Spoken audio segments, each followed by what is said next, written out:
CTV News, Vancouver Island Report. Good evening. Thanks for being here. We begin tonight in Nanaimo, where young people at risk now have a safe haven where they can turn in times of crisis. Nearly $1 million has gone into building this home away from home, and just days after the doors opened, there are already 5 young people who've taken refuge there. As CTV's Jet Bazzi shows us now, the goal is to keep Nanaimo area teens off the streets and out of trouble. With the beating of traditional drums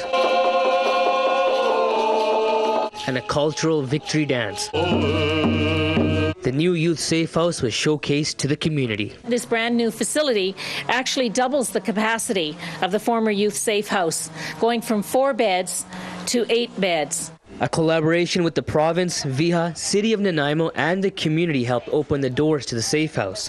The province kicked in $375,000, and the City of Nanaimo waived all development fees. Totally supported that idea because I think it's the right thing to do, and it's our contribution to a very worthy construction cause here. The safe house provides short-term protective accommodation for youth aged 14 to 19.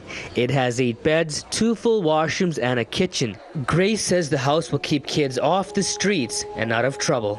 I think they used to go up and stay in the caves up somewhere up here by the lakes.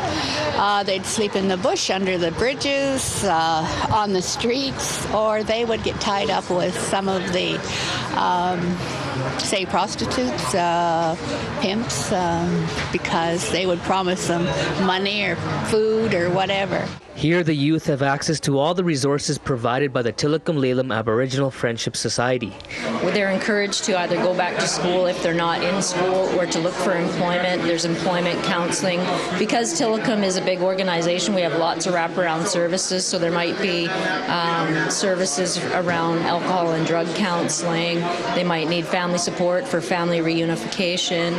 It's the only second youth safe house on the island. The Ministry of Children and Family Development will invest $325,000 a year for the operations. Minister Mary McNeil says it's a big step forward. First off, another sort of awareness, spotlight on the situation. It's the fact that it's here right together with the Salish Lalem. I think that's a big step. Over the weekend, Janice Armstrong's 13-year-old son came to the youth safe house. He is now with his father. She says more has to be done to help the kids. I know for a fact that right now in Uplands there are 5 children who are chronically living on the streets that have been failed by the system, and so 8 beds, while a start, certainly isn't enough. Teen homelessness is a problem throughout the province. For Nanaimo, this empty room is a beacon of hope, ready to provide comfort while the kids safely find their way home. Jet Bazzi, CTV News, Nanaimo.